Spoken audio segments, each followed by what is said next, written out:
I have two teenagers, one who is 15, one who is 16, and neither of them have had formal education and been in school. We live life sometimes as if school doesn't exist. My kids freely get up and do what they do every day because they want to. And they've always done that way back from when we first started this journey, when they were 3 and 4, when they were at nursery, when I started questioning the way that our days were going. As a mum, I enjoyed being out and about with them every day and being a mum and living life, and all of a sudden when we went to nursery it became a bit of a drag. It was like every day just felt like the same, and I just had to sort of be the go-between of picking them up and dropping them off. I felt like my duty of being a mum had ceased somehow, because being a mum to me didn't just mean that I raised them and dropped them off at school or nursery, and then I wanted to be a bigger part of their learning, and I like to see us a bit of a tribe and we're all kind of together and growing together. When they were little, I started questioning it with their nursery teacher, who later on I found out was very much part of the knowing of the home ed network within Scotland. When I started questioning that and realising that it wasn't like a legal obligation for them to go, I thought, well, why do we need to spoil our days anymore? Maybe we could just go back to what it was like pre-nursery days and go out and have a good time and be in nature and do all the things that we were doing beforehand, and life could become a little more peaceful again. The nursery teacher said to me that there was other people out there like me, like-minded, and other people who questioned things, and that there was communities of people who were not sending their kids to nurseries and schools. She said that she felt like my kids would be better off without school, and that they had a very wide knowledge of the world already, so why should I stop doing what I do? I always believed in myself as a mother though. I always knew that parenting was a really natural thing to me, and I just wanted to continue doing that. So I just went forth with that kind of energy and just met lots of different types of people and got into the community and followed my kids' lead and fed their curiosity. So whatever they were interested in, I would just bring more and more of it into their life, and that never ever looked like sitting down necessarily doing maths books, but they would do some sort of Carol Vorderman books and lots of different kind of sort of things that were sort of schooly in a sense, whenever they felt like it in their spare time, or we could be playing a game, or we'd be out and about going to the zoo and having picnics in the zoo all day for a week if that's what we wanted to do, or hanging out at beaches for a week, or going camping, or hanging out in trees, jumping in muddy lakes and travelling all over Scotland and doing different things that we wanted to do. We were out and about all the time, and the kids were meeting friends that wouldn't necessarily be of the same age, you know. Within the home ed community you've got sort of babies right through to teenagers, so they would all be hanging out together and they'd all be learning from each other in what I would say is a more natural way.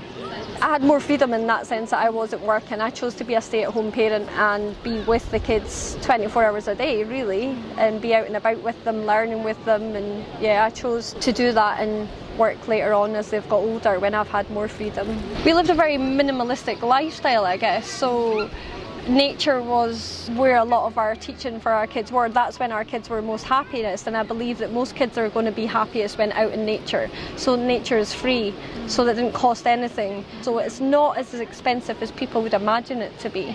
Nowhere near it, in fact. Kids don't need things, they need your time. You know, the time is where it came. I gave my kids my complete time every day, answering their questions. You know, kids just want you to answer their questions the best you can. And then bringing other resources in as well, so when you're out and about in communities and hanging out with lots of different people, they get a very wide variety of views from people from all over the world, really, of life, not just, my mum says. You know, they're able to make up their own choices about what they feel about things, because you're exposing them to a bigger variety of human beings, where you don't get that in a class setting, because it's all the kids, say maybe 30 kids all the same age.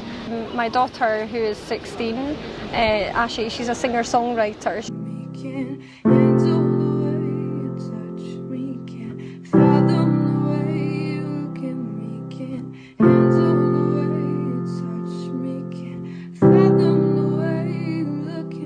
She's she's always been into, I suppose, writing. She's always enjoyed writing words and songs and poetry, and very naturally, and something that she did personally for herself. And as she got older, when she was nearly 14, we bumped into somebody who had a studio, and we facilitated her going to the studio, and now she has like 4 singles out on Spotify. She loves music, she plays a little bit of piano.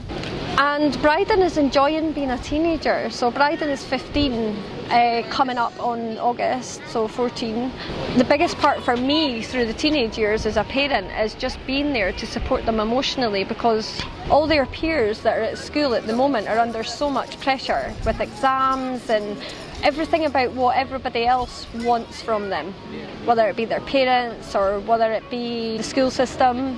I find that I got a lot of concerts and gigs with my kids, and we go to festivals. Because they're into music, we'll all go together, and like I'll hang out in the lines while we're waiting outside with all the teenagers and chat to them. And that's the biggest thing I hear from teenagers, is that, oh, you're such a cool mum, because like I want to listen to what my daughter has to say without judgment. I'm not telling her off or telling her how she should move or dress or talk, or there's no expectations from me. I just support her for being her and my son for being him, and allow them to be very expressive as well in that sense, which means that there's this trust between us as well, that we're like really good friends because we listen to each other. All of our friends and my son's friends are based on interests rather than age, so they'll meet people from all over the world. So we'll travel to London or Newcastle, or we'll go and meet their friends, usually at a gig or a concert or something like that. Ashhy is showing interest in wanting to be a police officer, or not even so much a police officer, but she's really into sort of the behavioural side of it and psychology, and she wants to go to university, and so she's recently just enrolled in going to college, which is fantastic because she's never done a day's schooling in her life. She's never been forced to study. We took her along to the interview, we sat outside, we supported her. She was a little bit nervous, but she just walked in there and just did it, you know. And she'll have to work really hard like everyone else has to get what she wants in life, but it means that she's had 16 years of doing what she wants to do. She hasn't been forced to learn stuff that she's not interested in from a young age. I mean, the average child, I think, are probably about 12 now when they're being asked to decide on a career choice. They're being asked to guide themselves towards that through the subjects that they pick at school to get them guided off to university. Whereas people don't realise that at the age of 16 you can start that decision making yourself if you feel empowered and confident enough to follow your heart instead of the pressure that's, you know, there's a lot of issues with teenagers nowadays in many ways. From my experiences, I've met a lot of homeschooled kids who have been homeschooled, unschooled, schooled without school in so many different ways, is that they're so much more open to learning in so many different ways, where school kids have sort of got a very narrow mindset. They're sort of schooled that you can only be successful if you do something a certain way, and there's definitely this sort of age group thing going on. There's an awful lot of, no, you can't do this, you can't do that, whereas my kids, it's like, yeah, of course I can.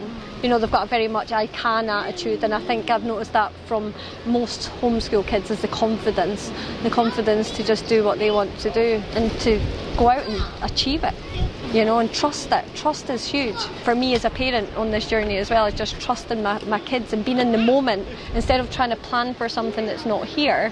Just be right here with them and support them and listen to them and care for them and give them everything that they need right now. They're content, happy, and to my knowledge successful, because success comes in many different ways, doesn't it? It doesn't always have to come from having the best paid job, or, you know, they look at you when they speak to you, they're interested in engaging as well. And I think that's the same, most people are adults before they have to feel that, and we have to seek it out ourselves and work through all this, sort of undo all the stuff that in some ways schooling can really damage us. I think there's definitely that, if we don't follow the pattern, that somehow we're failing them. And I definitely don't feel like homeschool does that. I feel like homeschooling is the opposite of that, that it just opens up so many more doors to kids. I think learning is a side effect of living well. And if we can live well, then we can be successful at everything that we do. wish my mom was like that. I know, that's what everyone says. Everyone's always like, oh, I really wish I had that freedom when I was a kid. And